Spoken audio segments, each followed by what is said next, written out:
Hello दोस्तों, कैसे हो आप सभी। मैं योगेश आपका साथी और आप देख रहे हैं योगेश लर्निंग एकेडमी का यूट्यूब चैनल। दोस्तों, आज हम बात करते हैं पॉलिटिकल साइंस के बारे में। महत्वपूर्ण क्वेश्चनों का मैं संग्रह लेकर के आपके सामने उपस्थित हूं। और दोस्तों, आज हम बात करेंगे वन लाइनर के रूप में पॉलिटिकल साइंस के महत्वपूर्ण क्वेश्चनों की। तो चलिए दोस्तों, टाइम वेस्ट नहीं करते हैं और पहला क्वेश्चन के बारे में बात करते हैं। देखिए, भारत के संवैधानिक विकास के बारे में आज हम बात करेंगे। देखिए, सबसे पहले आप देख लीजिए रेगुलेटिंग एक्ट। अगर आपसे पूछ लिया जाए रेगुलेटिंग एक्ट 1773 द्वारा सर्वोच्च न्यायालय की स्थापना कहाँ पर की गई थी, तो आपका जवाब आना चाहिए भैया कलकत्ता में 1774 में, 1774 ईस्वी में। ये बात आपको याद रखनी है भाई। रेगुलेटिंग एक्ट जो था वो भारत में कब आया था? 1773 में। सर्वोच्च न्यायालय की इसके दौरान स्थापना की गई थी, इसके द्वारा आपको याद रखना है 1773 में। और कलकत्ता में ये आपकी स्थापना की गई थी पहले हाई कोर्ट की, सुप्रीम कोर्ट की। ये बात आपको याद रखना है भाई, 1774 ईस्वी में। इसके अलावा भारतीयों को भारत के प्रशासन में भाग लेने का अधिकार किस अधिनियम के द्वारा प्राप्त हुआ? तो आपका जवाब रहना चाहिए भाई 1833 का जो चार्टर एक्ट था, 1833 वाला चार्टर एक्ट के दौरान, उसके तहत जो था वो भारतीयों को भारत के प्रशासन में भाग लेने का अधिकार प्राप्त हुआ था। मोस्ट इंपॉर्टेंट क्वेश्चन बनता है। इसके अलावा आपको याद रखना है भारतीय विधान परिषद को बजट पर बहस करने की शक्ति किस अधिनियम के द्वारा प्राप्त हुई है? भारतीय विधान परिषद को बजट पर बहस करने की शक्ति किस अधिनियम के द्वारा प्राप्त हुई है? तो दोस्तों, आपका जवाब रहना चाहिए भारत परिषद अधिनियम 1892 के अकॉर्डिंग। भारत परिषद अधिनियम 1892 के अकॉर्डिंग। इसको इतनी बात याद रखनी है। और इसके अलावा हम आगे चर्चा करते हैं। देखिए, केंद्रीय विधानमंडल सर्वप्रथम किस अधिनियम के द्वारा द्विसदनीय बनाया गया, 2 सदन वाला बनाया गया? केंद्रीय विधानमंडल जो था वो कौन से अधिनियम के अकॉर्डिंग 2 सदनीय यानी कि द्विसदनीय बनाया गया? तो आप कहोगे 1919 के भारतीय शासन अधिनियम के द्वारा, जो 1919 का भारत शासन अधिनियम आया था उसके अकॉर्डिंग। चलिए, इतनी बात आपके दिमाग में बैठ जानी चाहिए भाई। इसके अलावा बात करते हैं भारत के राष्ट्रपति को अध्यादेश, ऑर्डिनेंस जिसको कहा जाता है, जारी करने की जो शक्ति है वो कौन से अधिनियम से मिलती है? तो आप कहोगे भाई भारत शासन अधिनियम 1935 से, भारत शासन अधिनियम 1935 से। इसके अलावा भारत का जो संवैधानिक विकास है उसके बारे में चर्चा करते हैं। देखिए, ईस्ट इंडिया कंपनी के अंतर्गत रेगुलेटिंग एक्ट जो है वो कब लाया गया था? 1773 में। पिट्स इंडिया एक्ट कब लाया गया था? 1784 में। इसके अलावा आपका जो चार्टर एक्ट है वो 1813 में लाया गया था। चार्टर एक्ट 1833 में लाया गया था, दूसरे इसके बाद वाला। और जो चौथे नंबर का चार्टर एक्ट था वो 1853 में लाया गया था।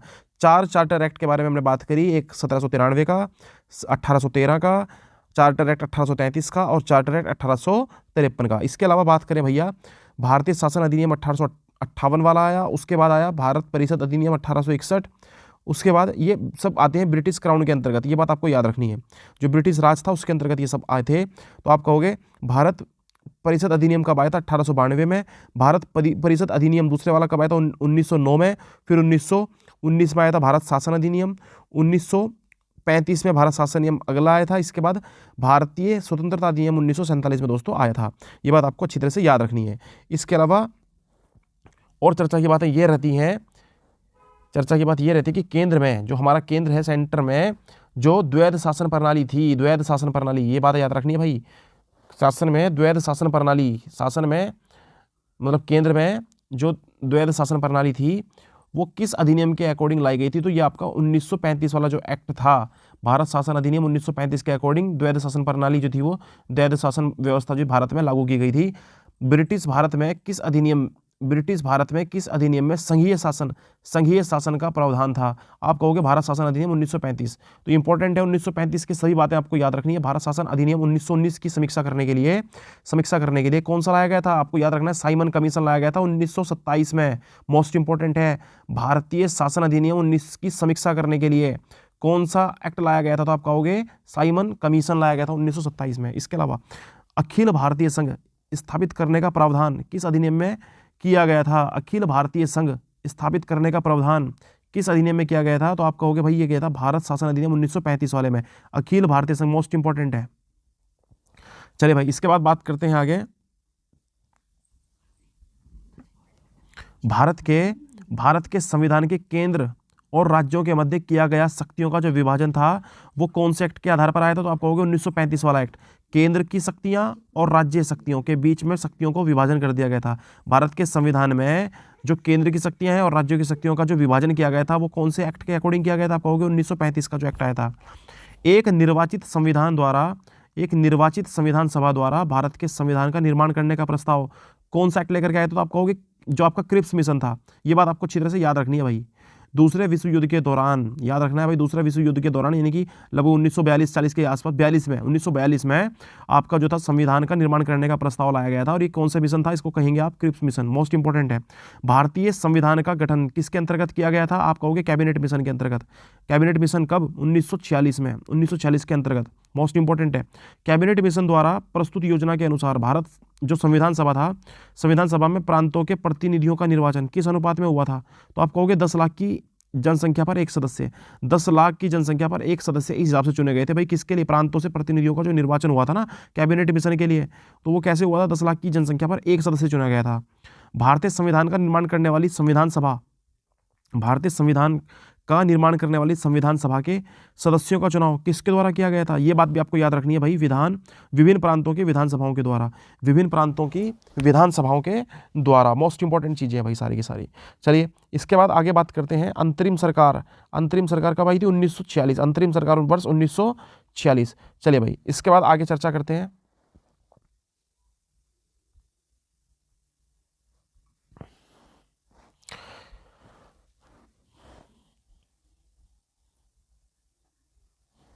चलिए भाई याद रखने वाली अंतरिम सरकार 1946 के बारे में बात करते हैं। ध्यान रखना सदस्य आप कहोगे जवाहरलाल नेहरू। और इसका जो धारित विभाग था वो कौन सा था? राष्ट्रमंडल संबंध और विदेशी मामले, ये इनके अंडर में आते थे।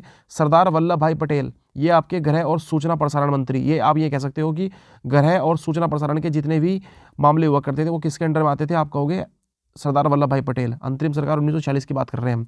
डॉक्टर राजेंद्र प्रसाद ये खाद्य एवं कृषि के जो है वो विभाग इनके अंतर्गत आते थे। जॉन मथाई के विभाग कौन कौन से थे? तो आप कहोगे उद्योग और नागरिक आपूर्ति। और जगजीवन राम के ये आप कहोगे श्रम विभाग जो था। सरदार बलदेव सिंह ये रक्षा विभाग। लियाकत अली खान वित्त विभाग। और आपका जो श्री राजगोपालाचारी शिक्षा और कला विभाग जो था वो इनके अंडर में आता था। ये इसकी देखरेख करते थे उस टाइम पर। भाई संविधान सभा की पर पहली बैठक कब हुई थी? मोस्ट इंपॉर्टेंट क्वेश्चन है। तो आप कहोगे 9 दिसंबर 1946। 9 दिसंबर 1946 को संविधान सभा की पहली बैठक हुई थी। संविधान सभा का प्रारूप जो फर्स्ट ड्राफ्ट था वो BN राव के द्वारा तैयार किया गया था। मोस्ट इंपॉर्टेंट क्वेश्चन है भाई ये वाला, याद रखना है सबको अच्छी तरह से। क्या बोला मैंने कहा है भाई कि ये जो आपका, देखिए जूम करके देखते हैं थोड़ा सा, आप देखेंगे इसको अच्छी तरह से। देखिए भाई मैंने ये बोला कि जो संविधान सभा की पहली बैठक हुई थी वो कब हुई थी? 9 दिसंबर 1946 को हुई थी। भारतीय संविधान का प्रथम प्रारूप वो किसके द्वारा तैयार किया गया था? तो आप कहोगे BN राव के द्वारा। ये मोस्ट इंपॉर्टेंट है, BN राव के द्वारा। संविधान सभा का पहला जो प्रारूप था, फर्स्ट ड्राफ्ट जो था वो BN राव के द्वारा तैयार किया गया था। संविधान सभा का स्थायी अध्यक्ष अगर कहा जाए पहला, तो आप कहोगे डॉक्टर राजेंद्र प्रसाद को। संविधान सभा में पंडित नेहरू द्वारा उद्देश्य प्रस्ताव कब पारित किया गया था? तो आप कहोगे ये 13 दिसंबर 1946 को संविधान सभा में पंडित नेहरू द्वारा उद्देश्य प्रस्ताव कब प्रस्तुत किया गया था? आपका जवाब रहना चाहिए 13 दिसंबर 1946 को। इसके अलावा नेहरू द्वारा प्रस्तुत उद्देश्य प्रस्ताव संविधान सभा में कब स्वीकृत हुआ? भाई स्वीकृत कब हुआ? लाया कब गया? 13 दिसंबर 1946। लेकिन स्वीकृति कब मिली उसको? आपका जवाब रहना चाहिए 22 जनवरी 1947 को। 22 जनवरी 1947 को। अच्छा जी इसके अलावा बात करते हैं भारतीय संविधान के निर्माण काल में संविधान सभा के कुल कितने अधिवेशन हुए थे? अधिवेशन जो आपका संविधान भारतीय संविधान था उसके निर्माण काल में संविधान सभा के कुल कितने अधिवेशन हुए? तो आपका जवाब रहना चाहिए भैया कितने हुए थे? टोटल 12। ये बात आपको याद रखनी है, 12 अधिवेशन हुए थे। भारतीय संविधान के निर्माण में संविधान सभा को कितना समय लगा? जो संविधान था उसे बनने में कितना समय लगा? आप कहोगे 2 वर्ष 11 महीने 18 दिन। 2 वर्ष 11 महीने 18 दिन। इसके अलावा भारतीय संविधान सभा के संवैधानिक सलाहकार कौन थे? संवैधानिक सलाहकार, तो आप कहोगे भाई ये कौन थे आपके? Sir BN Rao. ये बात आपको याद रखनी है, पहला जो ड्राफ्ट था वो भी इनके द्वारा बनाया गया था। और इसके अलावा आप याद रखोगे संवैधानिक सलाहकार के रूप में किसे नियुक्त किया गया था? तो आप कहोगे BN राव को। भारत की संविधान सभा में वर्तमान रूप से राष्ट्रीय ध्वज का अपनाया गया संविधान सभा के द्वारा, तो आप कहोगे ये अपनाया गया था 22 जुलाई 1947 को। 22 जुलाई 1947। अगर मैं आपसे पूछूं भाई इसके अलावा क्वेश्चन क्या बनता है? क्वेश्चन बनता है कि संविधान सभा की प्रथम बैठक की अध्यक्षता, संविधान सभा की प्रथम बैठक की अध्यक्षता किसके द्वारा की गई थी? तो आपका जवाब रहना चाहिए सच्चिदानंद सिन्हा के द्वारा। सच्चिदानंद सिन्हा के द्वारा भाई। किसके द्वारा? सच्चिदानंद सिन्हा के द्वारा।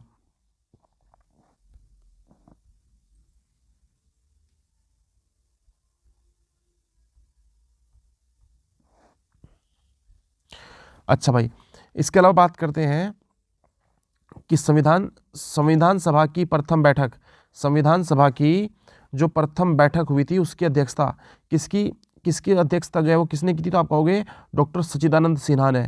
ये अस्थायी सदस्य थे और इनको जो था वो अगले दिन जो है नेक्स्ट डे क्या कर दिया गया था? अगले दिन जो है वो संविधान सभा में नियुक्त कर दिया गया था, स्थायी सदस्य चुन लिया गया था डॉक्टर राजेंद्र प्रसाद जी को। ये बात आपको याद रखनी है। भारत का संविधान कब स्वीकार किया गया? 26 नवंबर 1949 को। पूर्ण रूप से लागू कब हुआ? 26 जनवरी 1950 को। यहाँ तक आपको कोई भी दिक्कत नहीं होने वाली है, ये बात आप अच्छी तरह से जानते हो। थोड़ी सी बात पढ़ लेते हैं संविधान सभा के बारे में, मोस्ट इंपॉर्टेंट है। 9 दिसंबर 1940 को संविधान सभा की प्रथम बैठक हुई। 9 दिसंबर 1940 को संविधान सभा की पहली बैठक हुई थी और जिसमें डॉक्टर सच्चिदानंद सिन्हा को अस्थायी अध्यक्ष और 11 दिसंबर 1946 को डॉक्टर राजेंद्र प्रसाद को स्थायी अध्यक्ष जो था वो चुना गया था। मोस्ट इंपॉर्टेंट है सच्चिदानंद को, क्योंकि ये सबसे ज़्यादा हेड थे, सबसे ज़्यादा उम्रदराज व्यक्ति थे और इनके सम्मान के लिए इनको सबसे पहले चुना गया था, इनको अस्थायी सदस्य के रूप में चुना गया था संविधान सभा का। लेकिन 11 दिसंबर 1940 को डॉक्टर राजेंद्र प्रसाद को स्थायी अध्यक्ष जो था वो इसका चुन लिया गया था। संविधान निर्माण का प्रारंभ कब हुआ था भाई? आप कहोगे 13 दिसंबर 1946 को पंडित जवाहरलाल नेहरू द्वारा उद्देश्य प्रस्ताव के द्वारा हुआ था। ठीक है, ध्यान रखना है आपको अच्छी तरह से। 22 जनवरी 1947 को इसे स्वीकार कर लिया गया था। 22 जनवरी 1947 को सर्वसम्मति के द्वारा इसे स्वीकार कर लिया गया था। आपको याद रखना है 26 नवंबर 1949 को भारतीय संविधान अंगीकृत यानी कि एडॉप्ट किया गया और 26 जनवरी 1950 को इसे पूर्ण रूप से लागू कर दिया गया। भाई आपको याद रखना है कि भारतीय संविधान जो था वो 2 भाषाओं, कौन कौन सी भाषाएं थी वो दोनों, ये बात आपको याद रखनी है। कौन कौन सी भाषाएं थी? आप कहोगे हिंदी और अंग्रेजी, हिंदी और अंग्रेजी भाषा, हिंदी और अंग्रेजी भाषा, दोनों भाषाओं में है भैया। भारत का संविधान मूलतः 2 भाषाओं हिंदी और अंग्रेजी में लिखा गया है और इस पर पूर्ण रूप से सभी ने क्या कर दिए थे? हस्ताक्षर कर दिए थे। इसके अलावा 26 नवंबर 1949 को भारतीय संविधान किसके द्वारा अधिनियमित किया गया? किसके द्वारा अधिनियमित किया गया? तो आप कहोगे भाई ये किया गया था संविधान सभा के द्वारा। जनगण मन, ये भी इंपॉर्टेंट क्वेश्चन है। जनगण मन को भारत के राष्ट्रगान के रूप में कब अपनाया गया था? तो आप याद रखोगे 24 जनवरी 1950 में। 24 जनवरी 1950 में भारत सरकार द्वारा अशोक स्तंभ को राष्ट्रीय चिन्ह के रूप में अंगीकृत कब किया गया? अशोक चक्र जो ले रखा हमने वो कब अंगीकृत किया, नहीं कब एडॉप्ट किया गया था? तो आप कहोगे 26 जनवरी 1950 को। 24 जनवरी तक ये नहीं था, उसके बाद इसे 26 जनवरी को एडॉप्ट कर लिया गया। किसको? अशोक स्तंभ की बात कर रहे हैं भाई हम, भारत सरकार के द्वारा। संविधान सभा की सलाहकार समिति जो थी उसके अध्यक्ष अगर पूछ लिया जाए, सलाहकार समिति के जो एडवाइजरी कमेटी थी उसके अगर भाई साहब क्या पूछ लिया जाए, उसके अगर संविधान सभा की सलाहकार समिति यानी कि एडवाइजरी कमेटी के अगर अध्यक्ष पूछ लिया जाए तो कौन थे? तो आप कहोगे सरदार वल्लभ भाई पटेल। मोस्ट इंपॉर्टेंट है भाई। इसके अलावा आपको याद ये भी रखनी है बात कि संविधान सभा के सलाहकार समिति के अध्यक्ष कौन थे? आप कहोगे भाई ये तो थे आपके वल्लभ भाई पटेल। और संविधान सभा की झंडा समिति के अध्यक्ष अगर पूछ लिया जाए, झंडा समिति इंपॉर्टेंट क्वेश्चन है। क्या क्वेश्चन पूछेगा?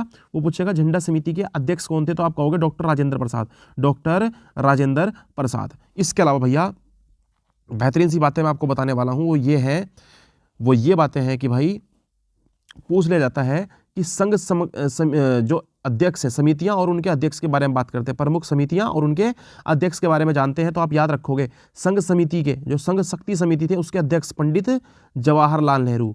इसके अलावा संघीय संविधान समिति के अध्यक्ष आप कहोगे पंडित जवाहरलाल नेहरू। देखो संघ शक्ति समिति और संघीय संविधान समिति दोनों के अध्यक्ष कौन थे? पंडित जवाहरलाल नेहरू थे भाई। प्रांतीय संविधान समिति तो आप कहोगे जो प्रांतीय संविधान समिति थी उसके अध्यक्ष सरदार वल्लभ भाई पटेल।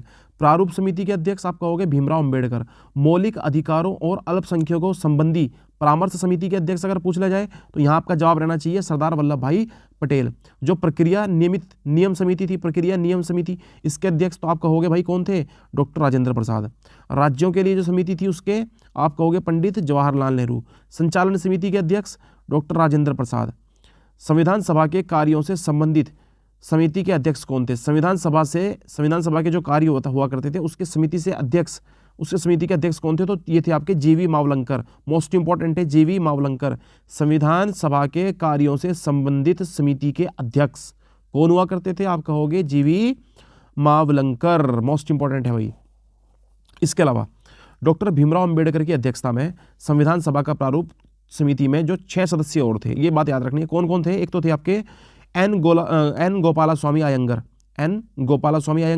एक तो ये याद रखना है, देखो 7 थे टोटल, एक तो उनमें से हो गए भीमराव अंबेडकर, 6 और बचे ना, तो आप याद रखेंगे। एक तो गोपालास्वामी अयंगर, डॉक्टर के एम मुंशी, ये याद रखना है। BM मित्रा, ये भी याद रखना है भाई। ऐसा हुआ था कि BM मित्रा के बाद जो था इनके स्थान पर माधव राव को बाद में जो है वो रिप्लेस किया गया था, ये बात आपको याद रखनी है। इसके अलावा अल्लादी कृष्ण स्वामी अय्यर, अल्लादी कृष्ण स्वामी अय्यर और सैयद मोहम्मद सादुल्लाह। इसके अलावा आपको याद रखना है DP खेतान, और DP खेतान के बाद में इनके स्थान पर लाया गया TT कृष्णमाचारी, मोस्ट इंपॉर्टेंट है। ये सारी की सारी बातें आपको याद रखनी है। स्थायी, अगर मैं आपसे बात करूं कि इसके स्थायी अध्यक्ष थे तो आप कहोगे डॉक्टर राजेंद्र प्रसाद, और अगर आपसे बात की जाए इसके अस्थायी अध्यक्ष को तो सच्चिदानंद सिन्हा थे। अगर मैं आपसे पूछूं प्रारूप समिति के अध्यक्ष कौन थे तो आप कहोगे भीमराव अम्बेडकर। लेकिन अगर आपसे पूछे कि इसमें टोटल सदस्यों की संख्या कितनी तो आप कहोगे 7 थी। 6 मैंने आपको नाम बता दिए, Shri Gopala Swami Ayyangar, doctor KM Munshi, BM Mitra, इसके अलावा माधव राव, अल्लादी कृष्ण स्वामी अल्लादी कृष्ण स्वामी अय्यर और सैयद मोहम्मद सादुल्लाह हो गए। आपके हो गए DP खेतान। DP खेतान के स्थान पर आए थे TT कृष्णमाचारी, ये बात याद रखनी है। और BM, ये जो क्या नाम है इनका, BM मित्रा है, BM मित्र के स्थान पर आए थे माधव राव। ये इंपॉर्टेंट चीज़ें हैं सारी की सारी। चलिए भैया, इतनी बात उम्मीद करता हूँ आपके समझ में आई होगी। इसके अलावा चर्चा करते हैं आगे थोड़ी सी और, वो ये कि संविधान सभा ने डॉक्टर भीमराव अम्बेडकर की अध्यक्षता में प्रारूप समिति का गठन कब किया गया था? कब किया था भाई? अम्बेडकर की अध्यक्षता में, डॉक्टर भीमराव अम्बेडकर की अध्यक्षता में प्रारूप समिति का गठन कब किया गया था? आप कहोगे 29 अगस्त 1947, 29 अगस्त 1947 में। BR अम्बेडकर का संविधान सभा में निर्वाचन किस प्रेसिडेंसी से हुआ था? तो आप कहोगे बम्बई प्रेसिडेंसी। इंपॉर्टेंट है, 1947 से लेकर के 1950 तक। पहले बंगाल प्रेसिडेंसी में थे, ये बात आपको याद रखनी है। बाद में बम्बई प्रेसिडेंसी में आ गए थे, ये बात आपको अच्छी तरह से दिमाग में बिठा के रखनी है। तो दोस्तों, उम्मीद करता हूँ आपके बहुत कुछ समझ में आया होगा, और इसी प्रकार इस सीरीज को हम जारी रखेंगे और डेली इसी प्रकार से हम जो है वो बेहतरीन क्वेश्चनों का संग्रह आपके सामने लेकर के उपस्थित होंगे।